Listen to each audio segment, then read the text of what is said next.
आज हम विद्युत स्थैतिकी का दूसरा अध्याय अर्थात विद्युत क्षेत्र आज स्टार्ट कर रहे हैं।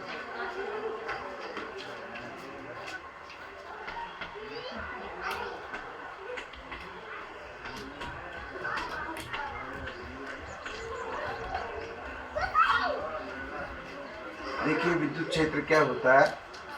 जब कोई आवेश होता है कहीं पर, तो इसके चारों तरफ एक त्रिविमीय इसका एक फील्ड बन जाता है। जैसा कि आपने कक्षा 11 में गुरुत्वीय क्षेत्र के बारे में पढ़ा था, बिल्कुल सिमिलर है। ऐसे ही आवेश का भी चारों तरफ एक क्षेत्र बन जाता है, जिसमें अगर कोई भी आवेश आ जाए, कोई अन्य आवेश, मान लीजिए Q0 आ गया, तो ये जो Q है इस पर बल लगाएगा इधर पे। इसका माने यह हुआ कि ये जो Q0 है इस Q के क्षेत्र में आ गया है।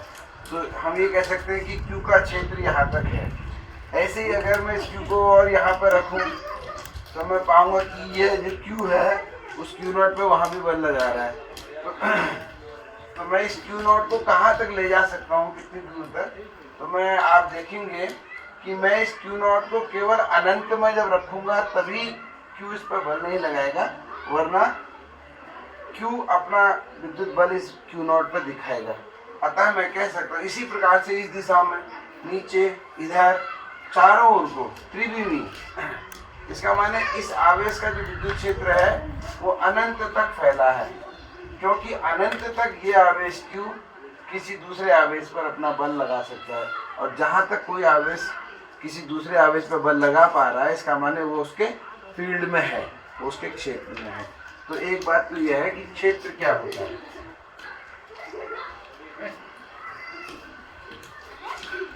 इसका माने कोई भी अगर Q है तो इसके चारों तरफ इसका एक क्षेत्र है। अब क्षेत्र की बात आती है, तो बात आती है कि दिखता है क्या, क्या ये दिखता है। जैसे बल्ब है तो उससे चारों तरफ लाइट जाती हुई है, अगर हम चाहें तो उसको देख सकते हैं, कोई स्क्रीन लगा के उसमें लाइट दिखाई देती है। लेकिन क्या इस Q आवेश का विद्युत क्षेत्र दिखाई देता है, तो यह अदृश्य क्षेत्र होता है, ये दिख नहीं सकता, केवल महसूस कर सकते हैं। अदृश्य क्षेत्र होता है, केवल महसूस किसके द्वारा किया जाएगा, आवेश के द्वारा। अगर कोई आवेश होगा तो वही इस बल को महसूस कर सकता है। लेकिन फैराडे एक साइंटिस्ट हुए जिन्होंने इस विद्युत क्षेत्र को चित्रित करने का प्रयास किया कि किसी आवेश के चारों तरफ अगर विद्युत क्षेत्र दिखने लगे तो वो कैसा होगा। इसको विद्युत बल रेखाओं के द्वारा चित्रित करने का प्रयास किया गया। तो विद्युत क्षेत्र में आगे बढ़ने से पहले हम यही जानना चाहेंगे कि विद्युत क्षेत्र को आखिर दिखाया कैसे जाए। तो विद्युत बल रेखाओं के प्रयोग से हम विद्युत क्षेत्र को दिखा सकते हैं। विद्युत बल रेखाएं, ये फैराडे का कॉन्सेप्ट है। फैराडे ने इस कॉन्सेप्ट को दिया।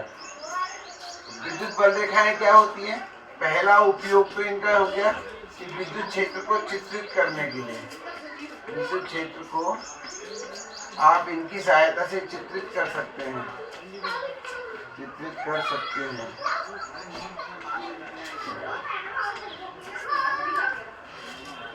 दूसरी बात ये है क्या, तो विद्युत बल रेखाएं विद्युत क्षेत्र में खींचे गए निष्कोण वक्र हैं। निष्कोण वक्र हैं, ये निष्कोण वक्र हैं। और कैसे खींचे जाते हैं, अभी आप इसको देखिए कि विद्युत बल रेखाओं को कैसे हम खींचते हैं। जैसे मान लिया कोई धनावेश रखा है, कोई धनावेश रखा है, तो इसके कारण यहाँ पर हमें विद्युत बल रेखाएं दिखानी है। तो हम इसको कैसे दिखाएंगे, यहाँ पर हमने धन परीक्षण आवेश रखा Q0, धन परीक्षण आवेश, तो इस पर ये Q इधर को बल लगाएगा। फिर इस Q0 को मैंने यहाँ आगे रखा इसी के सीध में, तो आप पाएंगे ये बल की दिशा इस पर इधर को ही होगी। मैं इसको दूर रखते जाऊँ तो एक बल रेखा में इस प्रकार से मिल जाएगी। तो बल रेखाएं जो है वो नाम ही इनका विद्युत बल रेखा है। तो बल किस दिशा में लगेगा यह यही बताती है। किस पर? जब उस जगह में कोई धन परीक्षण आवेश रखूंगा तो उस पर ये बल किस दिशा में लगेगा इससे पता लगेगा।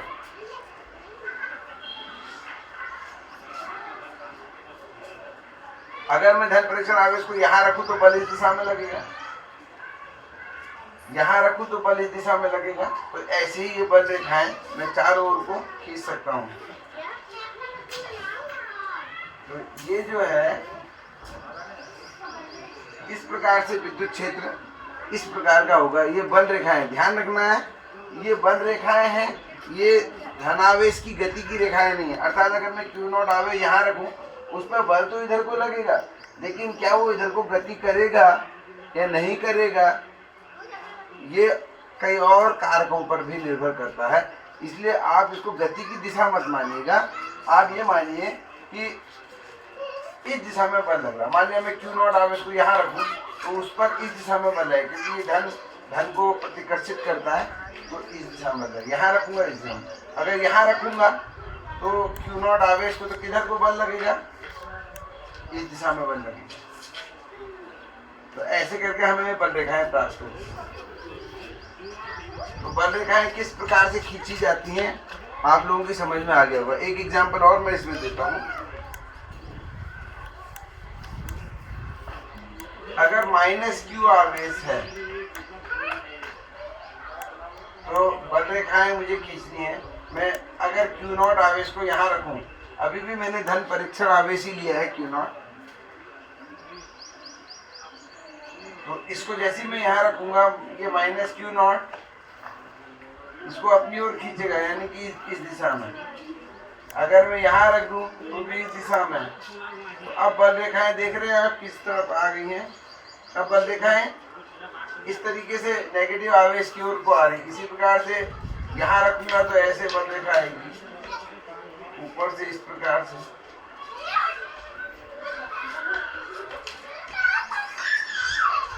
तो ऋण आवेश के कारण जो विद्युत क्षेत्र है, इन बल रेखा को आप विद्युत क्षेत्र मान लीजिए। तो किस प्रकार से विद्युत क्षेत्र दिखाई देगा ऋण आवेश के कारण, ये उसका पिक्चराइजेशन है। तो विद्युत बल रेखाओं की सहायता से अब हम बल दिखा सकते हैं।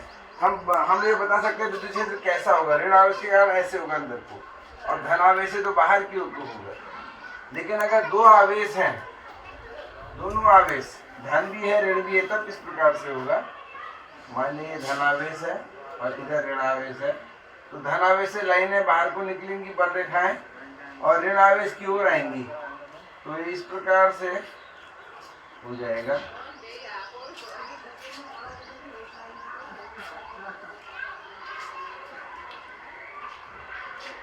देखिए अब धन आवेश से बाहर को निकल रही हैं, लेकिन अब ये एकदम सीधी नहीं रहेंगी, क्योंकि नजदीक में दूसरा आवेश है, इसके कारण थोड़ा सा वक्र हो गई हैं।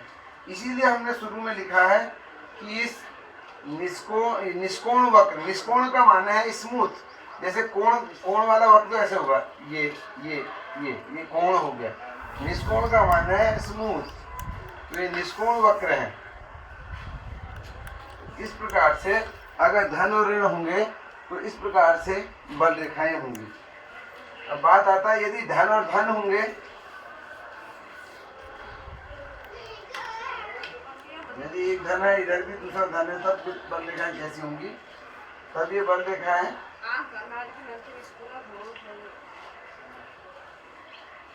इस प्रकार की हो जाएंगी।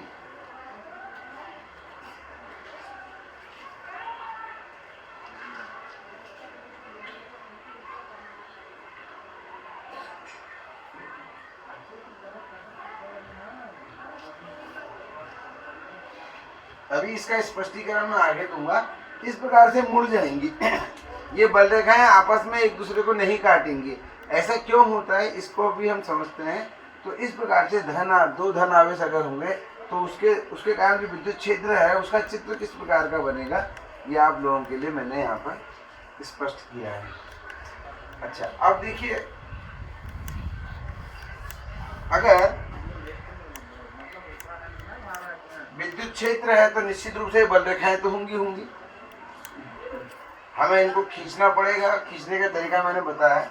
मान लिया ये विद्युत क्षेत्र है इस जगह पर। अब इस बिंदु पर P पर मुझे विद्युत क्षेत्र की दिशा बतानी है।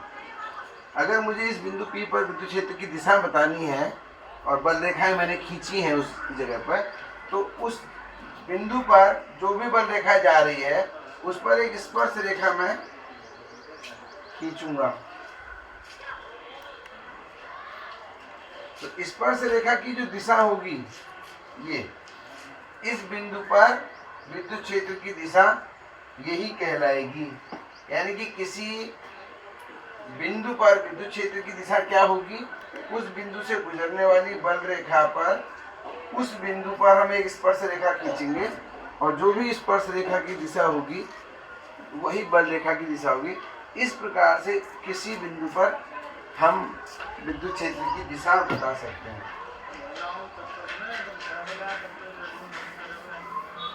ऐसी एग्जाम्पल और लेते हैं। मान लें यहाँ पर मुझे विद्युत क्षेत्र की दिशा बतानी है और बल रेखा इस जगह से गुजरने वाली बल रेखा ये है, तो मैं यहाँ पर एक स्पर्श रेखा खींच दूंगा तो विद्युत क्षेत्र की दिशा इधर को होगी।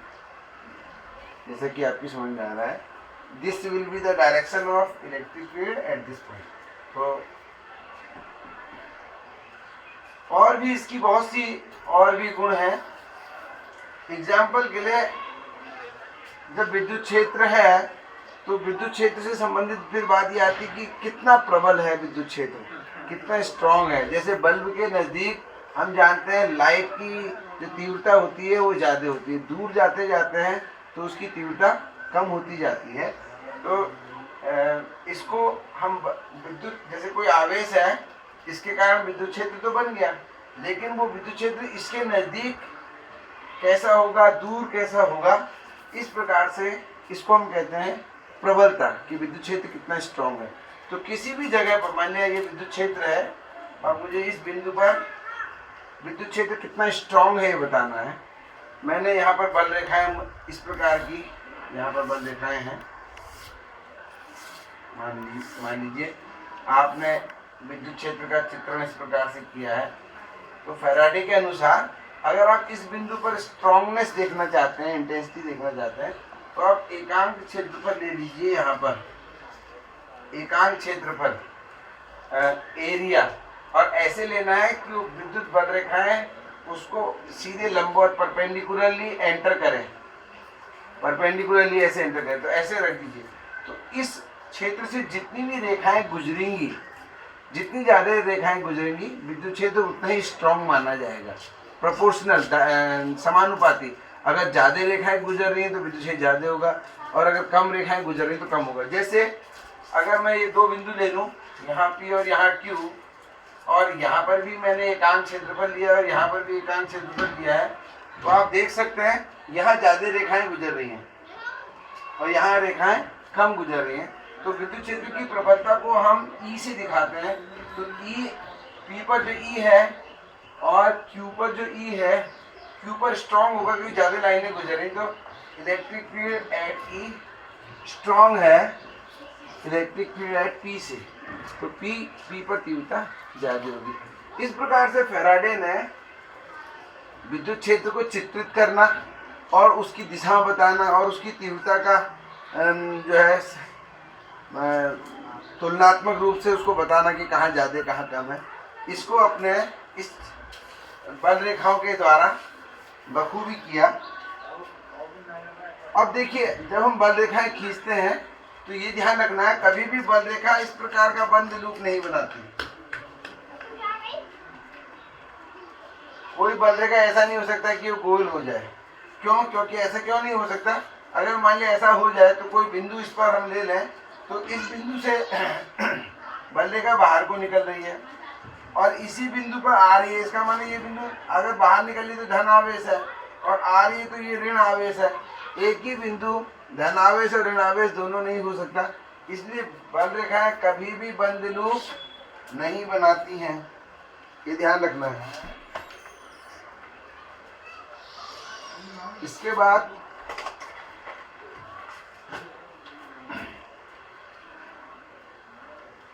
आकर्षण को कैसे फैराडे ने अपनी लाइनों के विद्युत बल रेखाओं की तरीके से कैसे समझाया। देखिए ये धनावेश है, ये ऋण आवेश है। तो हम जानते हैं धनावेश से बल रेखा शुरू होती है और ऋण आवेश पर समाप्त होती है। तो उसने आकर्षण को समझाने के लिए कहा कि ये जो बल रेखा है ये लंबाई में सिकुड़ना चाहती है, और जब ये सिकुड़ेगी तो धन और ऋण आपस में एक दूसरे के नजदीक आएंगे। तो इस तरीके से विद्युत बल रेखाओं की सहायता से फैराडे ने आकर्षण को समझाने की कोशिश की। इसी प्रकार से अगर दो धन आवेश है, ये प्रतिकर्षित कैसे करते हैं। देखिए इस प्रकार से बल रेखाएं अभी हमने खींची थी,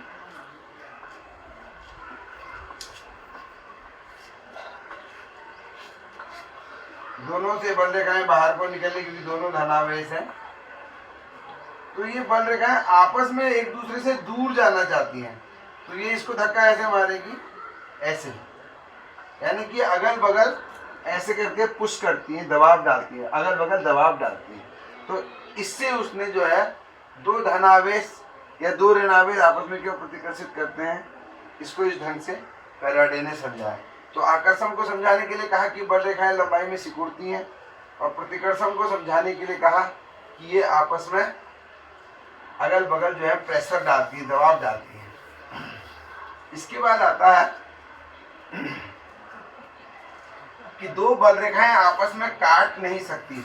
मान लिया हमने विद्युत बल रेखाएं खींची और खींचते समय ऐसा सीन आ गया, तो क्या ऐसा हो सकता है, इज इट पॉसिबल कि दो बल रेखाएं आपस में काट दें। अच्छा देखिए इस कटान बिंदु पर मैं एक पॉइंट बना देता हूं। अब मुझे इस बिंदु पर विद्युत क्षेत्र की दिशा दिखानी है।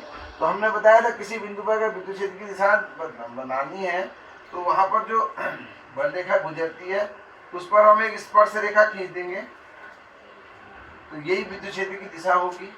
लेकिन इस बिंदु से एक बल रेखा और गुजर रही है, तो इसके आधार पर विद्युत क्षेत्र की दिशा इधर को होनी चाहिए। तो एक ही बिंदु पर विद्युत क्षेत्र की दो दिशाएं नहीं हो सकती, इसलिए बल रेखाएं हम कह सकते हैं कि ये आपस में कभी भी नहीं काटेंगी। तो ये भी इसके एक गुण है। मैं आपको जो नोट्स भेज रहा हूँ उनमें इसको आप लिख लीजिएगा, ये फिलहाल उसका एक्सप्लेनेशन है। इसके बाद आता है कि अगर कोई आवेशित पृष्ठ है, मान लिया हमने किसी चालक को आवेशित कर दिया है, चाहे हमने प्रेरण विधि से किया है या उसको घर्षण विधि से किया है, तो इससे भी बल रेखाएं निकलेंगी बाहर को, धनावेश से बाहर को निकलती है बल रेखाएं। तो इनको किस प्रकार से हम दिखाएंगे। तो बल रेखाएं दिखाते समय ये ध्यान रखना है कि बल रेखाएं आवेशित पृष्ठ के एकदम लंबवत, यानी कि तिरछी ऐसे नहीं निकलेगी। ये वाला जो कोण है ये 90 अंश का होगा, हर जगह आप देख लीजिए। तो आप जब भी इस किसी आवेशित पृष्ठ की बल रेखाएं दिखाएं तो इस बात को आप बिल्कुल ध्यान में रखें कि ये जो है इस प्रकार, ये वाली बल रेखा संभव नहीं है, क्योंकि यहाँ पर जो ये कोण है ये जो है 90 से अलग है, इसलिए दिस लाइन इज रॉन्ग, बाकी सब ओके है। इसी प्रकार से अगर कोई ऋणावेशित पृष्ठ है, हम जानते हैं ऋणावेश की ओर बल रेखाएं होती हैं, तो ये भी 90 अंश के कोण पर ही पृष्ठ को स्पर्श करेंगी। अब आप देख लीजिए, आपको अपना मनचाहा चित्र भी बना सकते हैं। बस ध्यान ये रखना है कि बल रेखाएं पृष्ठ को लंबवत स्पर्श करेंगी। ऐसा क्यों होता है इसका स्पष्टीकरण आगे के मेरे व्याख्यानों में होगा। तो फिलहाल ये जो है मैंने आपको यहाँ पे समझाने का प्रयास किया है। इसका एक गुण और है बल रेखाओं का कि बल रेखाएं सतत वक्र होती है, यानी कि अगर एक बल रेखा ऐसी जा रही है तो अचानक बीच में गायब हो जाए, ऐसा नहीं हो सकता। ये कंटिन्यूअस लाइन होगी। बीच में ब्रेक अगर आ गया है तो ये ऐसा नहीं हो सकता। उसका कारण क्या है कि हमें पता है कि विद्युत बल रेखाएं धनावेश से शुरू होती है और ऋणावेश की ओर जाती हैं। अगर यहाँ पर कुछ है ही नहीं तो फिर ये खत्म कैसे होगी, अर्थात यहाँ पर ऋणावेश होना जरूरी है, नहीं तो इसमें सडन ब्रेक नहीं मिलेगा। यानी कि ये जो रेखाएं होती है सतत होती है, सतत, सतत का बना लगातार। तो इस प्रकार से ये बल रेखाओं के द्वारा जो है फैराडे ने विद्युत क्षेत्र का चित्रण किया। अब आप क्या किसी विद्युत क्षेत्र को बल रेखाओं की सहायता से दिखा पा रहे हैं, यह आपको देखना है, क्योंकि अगर हमने किसी कॉन्सेप्ट को समझ लिया है तो उसके बाद फिर वो हमको आना ही चाहिए। तो आज का